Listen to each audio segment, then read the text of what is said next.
Knight f6. Knight d1 is, in my opinion, is a bad move already. It was probably better to play immediately rook d1 and try to see what happens, even if you are a little bit worse. But it's very difficult to lose. The knight endgame is maybe a little bit.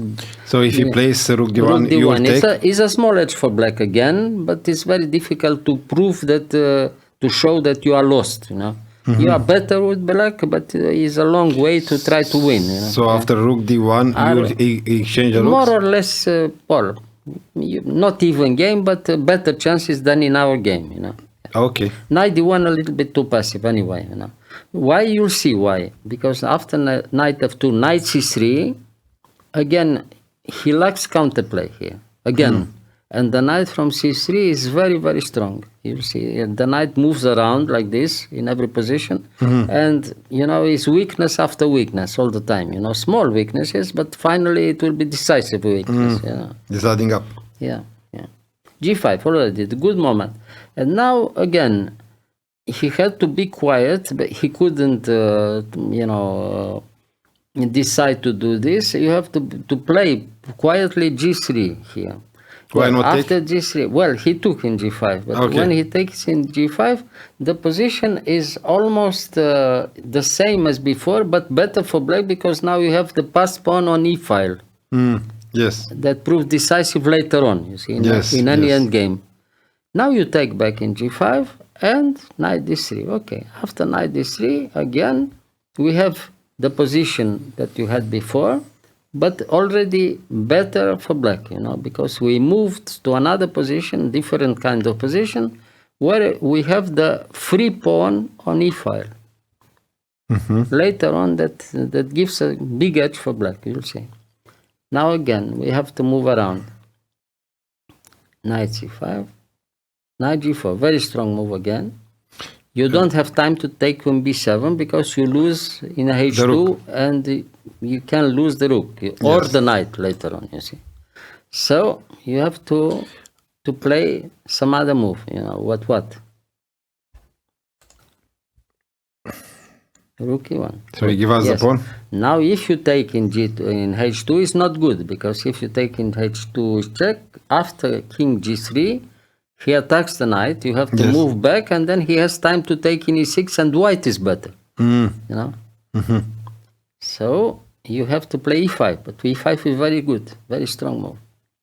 You see, you give the pawn from b6, from b7 and from a6, but it's important to have the possibility to take in h2 or push later on e4 with check.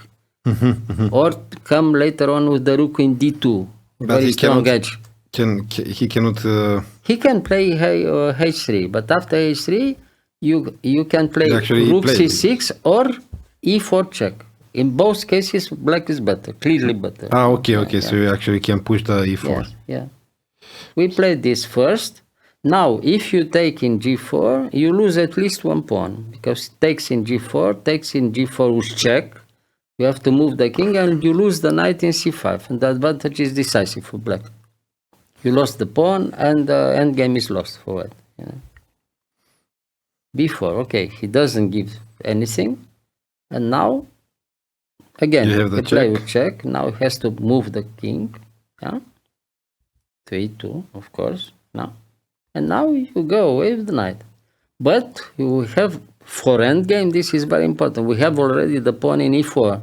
The position is very dangerous for white already, Yeah. Now, we try to push now b6. If we have time to push b6, you can resign, because you lose the pawn from c2. Yeah. King d2, the only move. Now b6, we give the pawn for initiative. He took a pawn, but the position is lost for white, you see. Because the position is much too strong on the king side and in center. The pawn from e4 is very, very strong in any position. f4. Now we look at this position. What can white do? It's very unpleasant, but probably lost already. King, rook f1. Knight d5. You see, we come. We attack now with the knight from d5. We want to come to e3. If you arrive in e3, position is hopeless for white. We attack in g2, in f1, and in c2. Yes. Yeah. So we can attack these ones. Yeah. We attack everything with this knight. And everything is possible because of this very strong position. The central position for black is excellent, Now again, what can you do? C3, the only move. Yeah. Yeah. And now again, we try to take the pawn from G2. Well, we can take back the pawn anytime with knight C4 check and knight takes C3, but it's not enough. We want more, of course, yes. And he plays now G4, which is the decisive mistake. Because now we have two free pawns, to pass pawns, E and F, and this is finished. And now King E5, and now it's no defense at all. King E5, yes. Knight B8, rook D6 check. Yeah, and now knight C4, Zugzwang. After knight C4, look at this position. He has still the knight in a very strange position in B8, completely out of play. Yes. And in the meantime, we have all our pieces here, we against attack. his king. Yeah, we want to play rook D2 check, F3 check, everything is possible. Position is hopeless for white. Even so, you have one pawn less. Yeah, we have one pawn, but the pawn doesn't count. Because the pawn's terrible, the pawn E4 and F4 are terrible, past pawns, connected past pawns.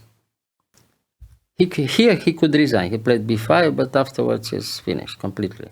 Now, rook did F3 check, yes. King F2, and now E3. Pushing the pawns. Now, for the final... completely hopeless the position, yeah. He resigned here. He resigned because it's no defense at all.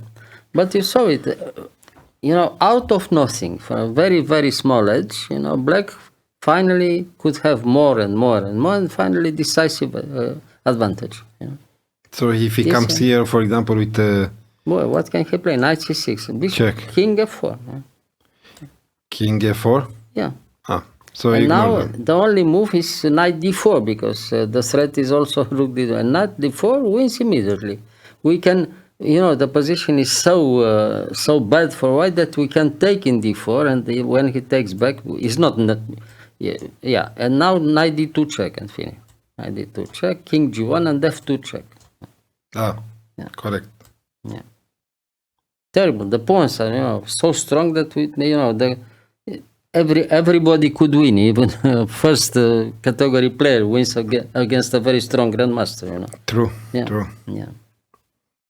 Yes, beautiful. The end game is very, very nice. Yes, it's like a lesson, but it's a strategical lesson from black. Exactly, because for me it looked equal. Well, like it seems equal. Yeah. Even if it's not equal, it's very small edge for black, very small. But later on, it was easy to improve. better, and finally it was decisive. Yeah. From very small mistakes, one after another, Yeah. I mean, it's very difficult when you want to make draw, This is the idea. You want to make draw, but you don't know exactly how.